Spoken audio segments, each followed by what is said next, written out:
Good morning, everyone.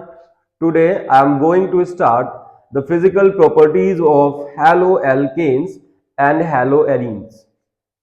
ठीक है, इसके पहले वीडियो में हम लोगों ने सारे method of preparation, nature of CX bond, how to write the IUPAC nomenclature of haloalkanes and haloarenes, what type of isomerism is exist and classification, मतलब ये सारी चीजें हम लोग पुराने वीडियोस में पढ़ते हुए चले आ रहे हैं। तो आज जो है we are at the physical properties of haloalkanes and haloarenes. Let's start.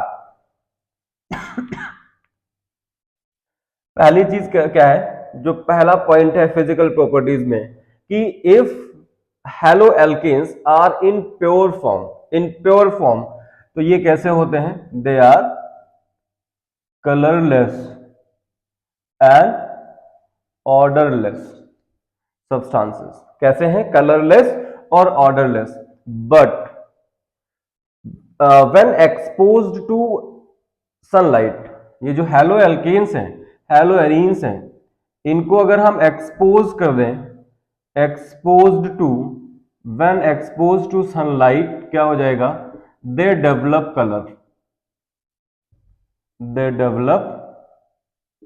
Colour. किसकी वजह से? Due to which process?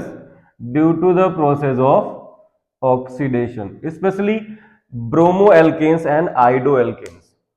ठीक है ना, क्योंकि इनकी जो बॉन्ड डिसोसिएशन एंथैल्पी होती है वो कम होती है, ये स्ट्रांगली एसिडिक होते हैं, स्पेशली आइडो HI। ठीक है ना, नेक्स्ट पॉइंट पे आ जाते हैं। नेक्स्ट पॉइंट क्या आ जाएगा?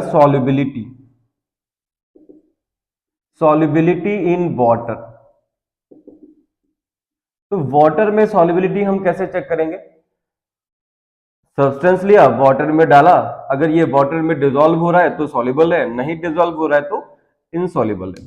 अब वाटर में डिसॉल्व होने की कंडीशन क्या है कि अगर सब्सटेंस वाटर मॉलिक्यूल्स के साथ में हाइड्रोजन बॉन्ड की फॉर्मेशन कर पा रहा होगा तो वो सॉल्युबल हो जाएगा, और अगर हाइड्रोजन बॉन्ड की फॉर्मेशन नहीं कर पा रहा है, इसका मतलब that will remain insoluble in water.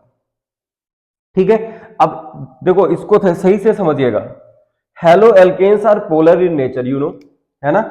जो haloalkanes होते हैं वो कैसे होते हैं? haloalkanes जो होते हैं वो पोलर नेचर के होते हैं, और जब इसको वाटर में डालोगे तो वाटर भी कैसा होता है? पोलर होता है। और आपने पढ़ा है कि अगर दोनों सब्सटेंस सेम टाइप के, ये भी पोलर, तो आपने प्रिंसिपल पढ़ा होगा कौन सा? लाइक डिसॉल्व्स लाइक, मतलब दो एक तरह के सब्सटेंस एक दूसरे में सॉल्युबल हो जाते हैं। ठीक है, तो haloalkanes और haloarenes should be soluble in water, है ना, ये समझ में आ रहा है। But haloalkanes are insoluble to water. यहां पे एक क्वेश्चन पूछता है कि though polar nature of haloalkanes they are insoluble in water, मतलब haloalkanes का पोलर नेचर होने के बावजूद ये वाटर में इनसॉल्युबल क्यों है भाई? इनको तो हाइड्रोजन बॉन्ड, डाइपोलर अट्रैक्शन सारे हो जाने चाहिए। तो देखो है क्या, जो haloalkanes हैं ये पोलर नेचर के हैं, ठीक है, और जो वाटर है वो भी पोलर नेचर का है। वाटर मॉलिक्यूल्स में आपको पता है कौन सी बॉन्डिंग होती है? इंटरमॉलिक्यूलर हाइड्रोजन बॉन्डिंग, है ना। वाटर की अपनी सेल्फ बॉन्डिंग है जिसको हम बोलते हैं इंटरमॉलिक्यूलर हाइड्रोजन बॉन्डिंग, और इस इंटरमॉलिक्यूलर हाइड्रोजन बॉन्डिंग की वजह से ही वाटर लिक्विड स्टेट में एग्जिस्ट करता है और आप पानी पी पाते हो। ठीक है, अब दूसरी तरफ देखो, जो haloalkanes हैं RX, इसमें भी क्या होगा? इलेक्ट्रोनेगेटिविटी का डिफरेंस है, इलेक्ट्रोनेगेटिविटी का डिफरेंस होने की वजह से इसमें क्या होंगे? डाइपोलर अट्रैक्शंस, और ये बॉन्ड जो होता है स्ट्रांग होता है। तो अगर इस सब्सटेंस में सॉल्युबल बनना है, डिसॉल्व होना है, तो कब डिसॉल्व होंगे? जब इसका इंटरेक्शन टूटे, ये इसका इंटरेक्शन टूटे और एक न्यू इंटरेक्शन डेवलप हो जाए, है ना। मतलब इनकी जो आपस की जो डाइपोलर अट्रैक्शंस हैं वो टूटने चाहिए, और टूटने पे जो एनर्जी कुछ एनर्जी रिलीज होगी, है ना, सॉरी एनर्जी रिक्वायर्ड होगी, और जो न्यू इंटरेक्शंस बन रहे होंगे उसमें एनर्जी रिलीज होगी। तो जो न्यू इंटरेक्शंस बन रहे होते हैं उसमें जो एनर्जी रिलीज होती है, this energy is insufficient to break the bonds of dipolar attractions between hello alkanes.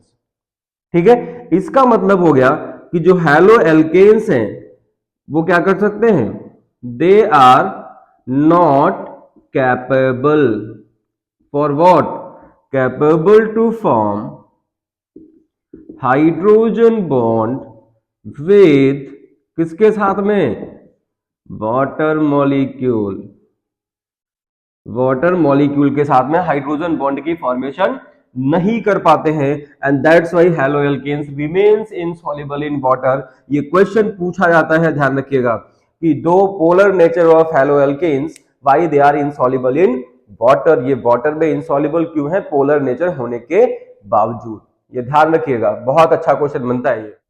अब आ जाते हैं मेल्टिंग पॉइंट्स पे। मेल्टिंग पॉइंट्स, तो मेल्टिंग पॉइंट्स में क्या होगा, haloalkanes have higher melting point than the hydrocarbon. Melting point मतलब the temperature at which substance changes to liquid state, या there will be an equilibrium between the solid and liquid और liquid in gaseous state. तो haloalkanes का जो melting point है वो hydrocarbon से ज्यादा होगा।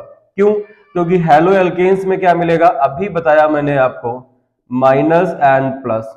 हैलो एल्केन्स में होंगे डाइपोलर अट्रैक्शंस, हैलो एल्केन्स में क्या होंगे, डाइपोलर अट्रैक्शंस, और हाइड्रोजन कार्बन में क्या होगा, ये डाइपोलर अट्रैक्शंस नहीं मिलते।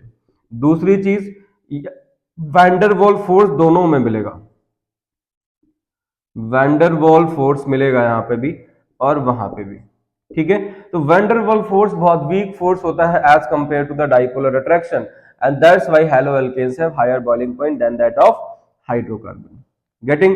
अब देखो इसके कुछ एग्जांपल्स लेते हैं। अगर एल्काइल ग्रुप सेम है और हैलोजन हम डिफरेंट कर दें, सपोज आपने लिया CH3F, CH3Cl, CH3Br, CH3I, कह रहा है इसको इनके बॉइलिंग पॉइंट्स के बेसिस पे, मेल्टिंग पॉइंट्स या बॉइलिंग पॉइंट के बेसिस पे इंक्रीजिंग ऑर्डर में अरेंज करिए।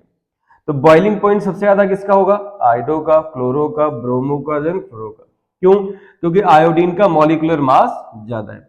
इसका मतलब हो गया कि जैसे जैसे मॉलिक्यूलर मास इंक्रीज करेगा, जो बॉइलिंग पॉइंट्स हैं वो भी इंक्रीज करेंगे। यहाँ पे मेल्टिंग पॉइंट नहीं, ये बॉइलिंग पॉइंट है। ठीक है, आयोडीन का मॉलिक्यूलर मास ज्यादा है, आयोडीन का सरफेस एरिया ज्यादा होगा, van der Waals force of attraction भी ज्यादा होगा, जिसकी वजह से मॉलिक्यूलर मासेस ज्यादा होने से बॉइलिंग पॉइंट्स बढ़ जाएंगे। दूसरा कोई कंपाउंड लेते हैं, अगर सरफेस एरिया बढ़ता है या साइज ऑफ द चेन बढ़ता है तो बॉइलिंग पॉइंट बढ़ते हैं। इंक्रीज इन द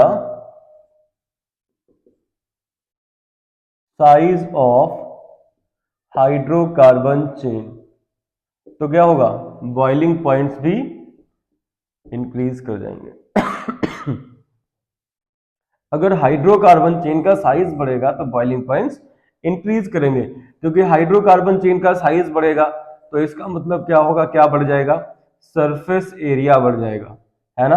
और अगर सरफेस एरिया बढ़ जाएगा तो एक फोर्स आपने पढ़ा था जिसको हम क्या बोलते हैं, वैन डर वाल फोर्स, ये वैन डर वाल फोर्स भी इंक्रीज कर जाएगा, and due to increase in the van der Waals force boiling point भी इंक्रीज कर जाएंगे।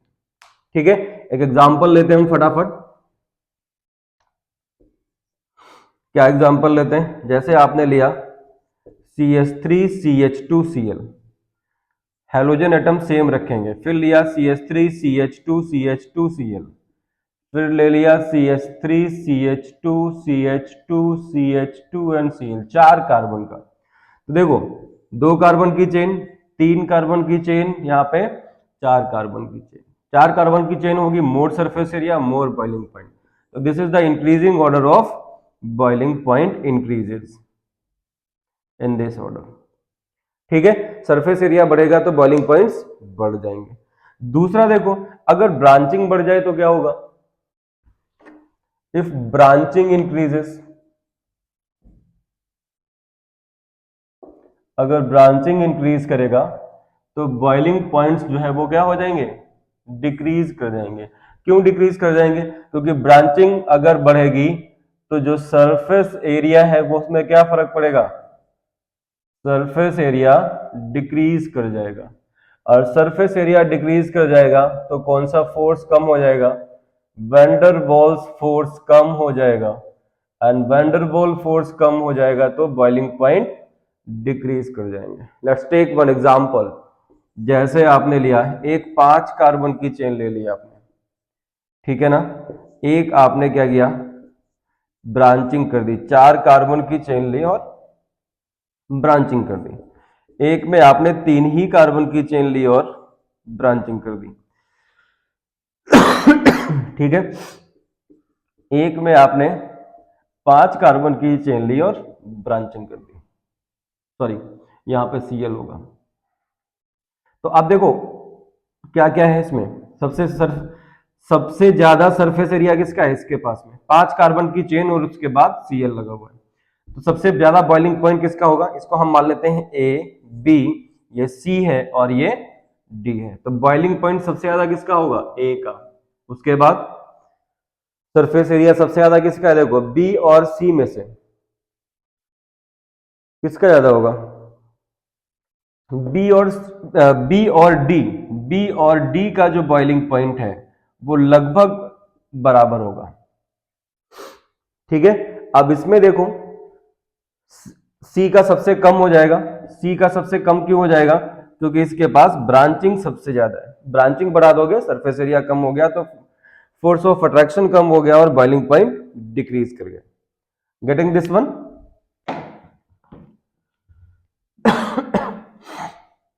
समझ में आ रहा है? इरेज कर दे। अब आ जाते हैं सीधे डाईपोलर अट्रैक्शंस पे, सॉरी वैंडर डाईपोल मूवमेंट पे बात करते हैं। Come to the dipole movement. Dipole movement क्या होता है? जो मॉलिक्यूल्स पोलर हैं, if mu equals to 0 then ये कैसे हो जाएंगे? ये मॉलिक्यूल्स हो जाएंगे non polar, and if mu is not equal to 0 the molecules will be called as polar molecules, ठीक है? अगर डाइपोल मोमेंट 0 है तो पोलर है, नॉन पोलर है, नहीं तो पोलर है। डाइपोल मोमेंट कैसे निकालते हैं, इसका यूनिट क्या होता है, ये सब हम देख चुके हैं, ठीक है? अब देखो हम सीधे हेलो एल्केन्स पे आते हैं। एक कंपाउंड लिया आपने CH3F, दूसरा कंपाउंड लिया आपने CH3Cl, फिर ले लिया आपने CH3Br और फिर ले लिया आपने CH3I, ठीक? एक चीज ध्यान रखिएगा कि अगर इलेक्ट्रोनेगेटिविटी डिक्रीज कर रही है तो जो डाइपोल मूवमेंट है वो भी क्या करेगा? डिक्रीज करेगा, ठीक है? मतलब less electronegativity less dipole movement. तो देखो सबसे कम इलेक्ट्रोनेगेटिविटी किसकी है? आयोडो की। इसका मतलब जो CH3I है इसका डाइपोल मूवमेंट सबसे कम होना चाहिए। फिर Br आना चाहिए, बिल्कुल सही। फिर कौन आना चाहिए? Cl आना चाहिए, CH3Cl, और फिर कौन आना चाहिए? CH3 और F। डाइपोल मोमेंट CH3F का सबसे ज्यादा होना चाहिए। अब देखो यहां तक तो आपकी कंडीशन सही है, बट यहां पे थोड़ा सा गड़बड़ हो गया है। ये सेम पैटर्न को फॉलो नहीं करते हैं। Dipole moment of CH3Cl is greater than the dipole moment of CH3F। मतलब this one is more polar than this. ये क्या हो गया भाई? इलेक्ट्रोनेगेटिविटी इसकी ज्यादा है, डाइपोल मोमेंट इसका ज्यादा है। क्या यार, मतलब गड़बड़ मामला है। कैसे सही, कैसे मानोगे इसको, कैसे सही होगा? तो समस्या क्या हो जाती है कि check out the size of the fluoro and chloro. Size of the fluorine is smaller, है ना, and number of electrons are more, electron density is high. तो साइज छोटा होने की वजह से जो डाइपोल मोमेंट है उसका कम हो जाता है।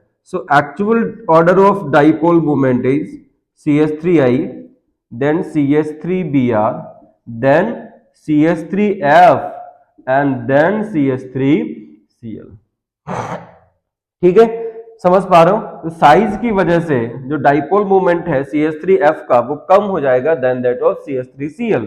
CH3Cl का साइज भी बड़ा है और इलेक्ट्रोनेगेटिविटी में बहुत ज्यादा डिफरेंस नहीं है। तो this is the increasing order of dipole moment. Let's check out density. Density में क्या होगा?